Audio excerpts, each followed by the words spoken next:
Привет, ребята, с вами снова Колян. Приближается наша заливка бетона.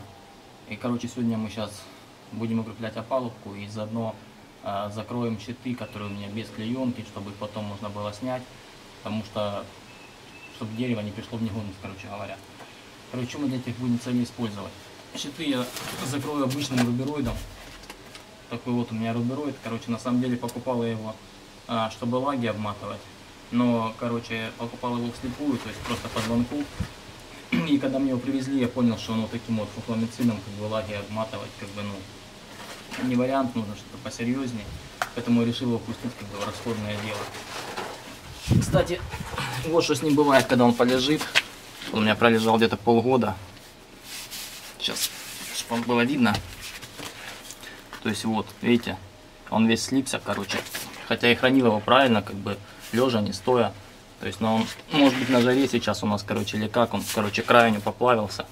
Он прилип, короче, и отрывается такими просто кусками. Ну, мне, в принципе, по барабану, потому что он пойдет мне щиты закрывать. Как бы это так, расходный материал, скажем так, такой вообще. Вот, и щиты буду стягивать я, как обычно, старым дедовским методом сверху нашлепками. И новым, не совсем дедовским методом, сейчас покажу каким. Новый метод заключается в использовании вот таких вот самых обычных шпилек.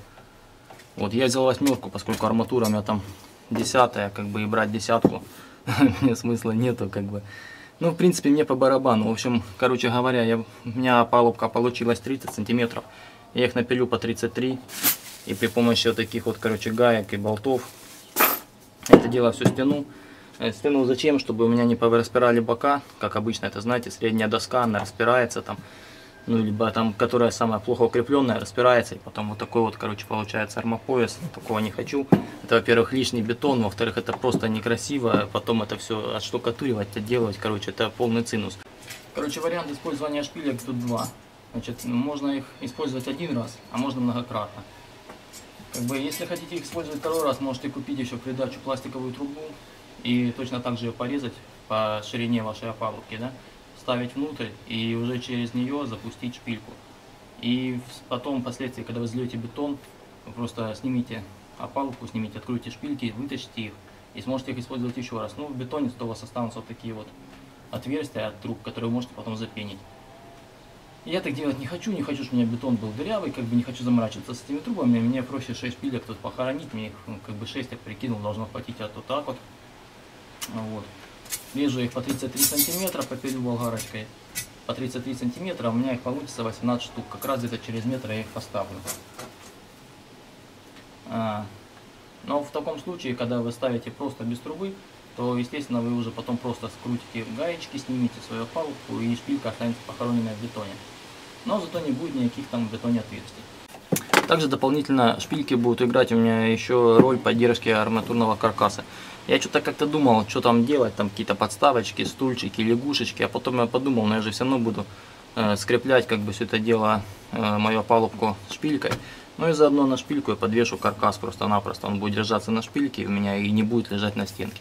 По-моему, очень удобный, замечательный вариант. Есть еще вариант использования такого усиления без шпилек, как бы по старинке арматурой. Тогда просто-напросто вы отрезаете нужный кусок вам арматуры. Точно так же пробиваете его через опалубку и завариваете с двух сторон. Потом, после того, как вы уже все залили, вы это дело спиливаете и снимаете. Ну, можно, чтобы не заваривать с двух сторон, можно загнуть на армагибе буквой Г, вставить и с одной стороны заварить.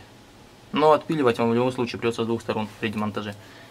То есть, как бы такое вот дело. Как сейчас что буду делать, я вам покажу, как обычно, расскажу. А что-нибудь сниму, тут просто сильный ветер, сильно не поснимаешь, будет плохо слышно. Поехали!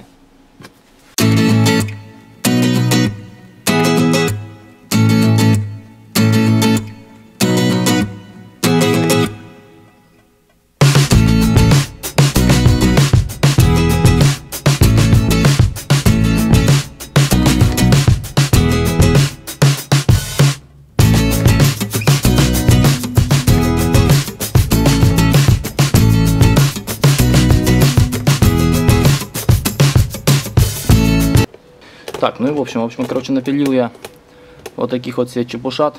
И этими чепушатами буду скреплять сверху все это дело. Вот так вот кладешь саморезик прикручиваешь, и все хорошо. Напилил их в количестве N нам штук, наверное, около там 30, мне примерно столько надо. И напилил шпильку вот таким вот образом по 33 сантиметра, как раз, ой, покатились, как раз примерно через метр поскрепляю опалубку. Сейчас быстренько беру дрельку, закрутил вверх, просверлил, закрутил шпильку, просверлил, закрутил шпильку. Сейчас что буду делать, покажу, и потом покажу результат. Да, кстати, рубероид, короче, режу такими кусками, какими режется, как получается, пока он там не оторвется. Хотел метровыми, но метровыми, видите, не получается, поскольку он, короче, приплавился и рвется, как хрен знает что, короче. Приходится резать такими кусками, какими-то получается. Ну и просто тупо на степлер его там прибиваю, лишь бы доски не засрались. Это как бы такое одноразовое использование, потом его просто придется повыбрасывать. Так, ну в плане перемычек, короче, использую такие вот доски. Вот. Это как бы у меня тут валялась всякая говнина от разборки крыши оставшаяся, я выбрасывать ничего не стал. Знал, что это все дело пригодится, поэтому как бы у меня их неограниченное количество, пили сколько хочешь, хоть целый тут, я не знаю, лес, там лесозаготовку делай. Поэтому как бы их напилил от фонаря, какие что попались, и сейчас буду просто тупо на саморезы бжим. Саморезы у меня 55 или 60, короче, я не помню, какие я взял там. Короче, самые обычные по дереву. Черные саморезы, по-моему, 65-е или 55-е, короче, какие в магазине были, потому что там одних не было, другие были, другие они не знают, есть или нет, в общем, они там сами запутались, короче, взял какие были. Вот в качестве крепежа буду использовать шайбы и гайки. Гайки и шайбы. Шайбу взял вот такую вот толстую. Кстати, рекомендую, если кто будет опалубку вот так вот крепить, как я на метизы, как бы тоже можно использовать шайбы, потому что частенько метизы, короче, уходят прям туда в доску, особенно если там доска мокрая, ну либо наоборот сильно сухая. Короче, в общем, уходят они в доску, лучше использовать вот такие вот шайбы. Что-то я не использовал, там у меня несколько штук было, где там самые страшные такие места получились, там, короче, использовал. Но как бы для удобства очень хорошо, она тогда будет нормально прижимать, не уходить в доску там, ну и выкручивать удобно, там не надо его потом искать. Ну вот такие гайки, короче, гайки по штуке.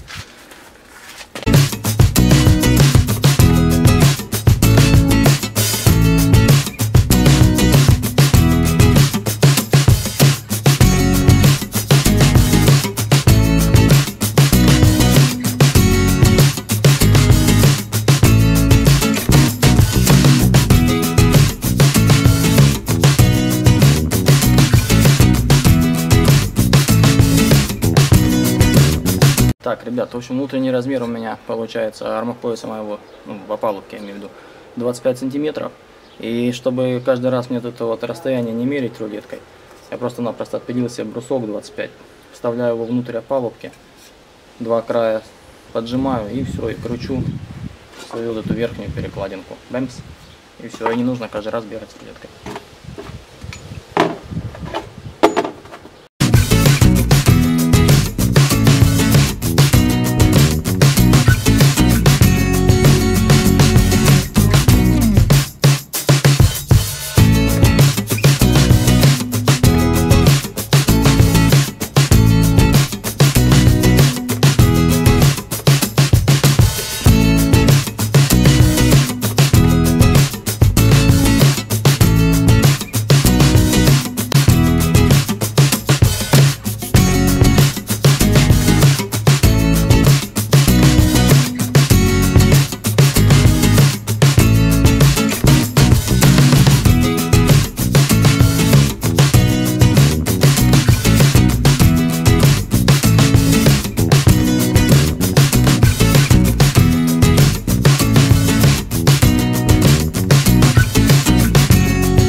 Так, ребят, ну в общем, вот что у меня в итоге получилось. На сегодняшний день вот так вот все это дело выглядит.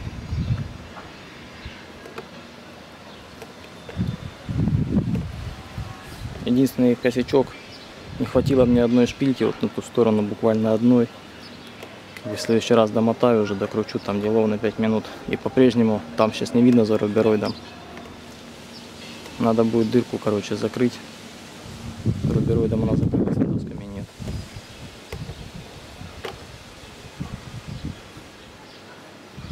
Что-то думала, конечно, процесс этот будет быстрее. Думал, что минут за 15 пробегусь, как бы. А растянулось что-то в итоге на весь день. Ну и да, еще углы замотаю. Вот тот угол, туда поставлю перемычку пешку. И, по-моему, в тот или в тот. Какой-то, короче, там завороты маленькие, поставлю тоже перемычку. Короче, не помню, в какие углы. Надо будет посмотреть, поставить пешки. Ну вот, кстати, поближе видно, да, как арматура лежит на шпильке. Как бы вот под ней расстояние между ней и кирпичом, то есть она не лежит на стене, она как нужно поднята в воздухе. То есть шпилька в данном случае выполняет двойную функцию, она как бы и арматуру поддерживает, и скрепляет каркас. Так что как бы вот такой вот способ мне нравится, как бы очень удобно для пушей, для, я не знаю, надежности там, или удобства, или кому как. Можно еще, зараза, можно еще примотать к шпильке эту арматуру, и тогда она даже вас не будет со стороны в сторону, вот таким образом. Так, ребят, ну в заключение сегодняшнего дня что хочу сказать. Думал я, конечно, что весь этот процесс у меня как-то будет побыстрее, что там часика за пол пробегусь, я там эти верха понаклепаю, как бы, и все, и буду как бы там дальше заниматься своими делами. Но что-то растянулось это на целый день. Ну, плюс еще шпильки, конечно. Но шпильки мне очень понравился, конечно, этот метод, что-то прям вообще понравился. Во-первых, ну, двойная польза, получается, у тебя арматура не лежит на стене, не надо заморачиваться, там какие-то стульчики, какие-то лягушки лепить. То есть арматура лежит, получается, на этой шпильке. И плюс сама шпилька стягивает каркас, не дает ему расползаться, как бы очень удобная штука получилась. То есть может показаться, что там сильно заморачиваюсь там с установкой вот опалубки, там всеми этими делами. Я в прошлом году заморачиваться не стал, когда лил вот эту палку. Сейчас я покажу ближе. Вот. Когда я заливал вот эту вот балку, я особо не заморачивался, и в итоге, короче, у меня ее вот пораспирало со страшной силой. Причем начала ее распирать во время заливки. Ну там не видно, там все забросано вещами, короче, прочим барахлом. Начала распирать ее во время заливки, и мне было совсем тогда уже не до веселья, когда вот эта вся опалубка моя начала вот так вот крениться, короче. Ну не вся, а вот то место там начала вот так вот накреняться.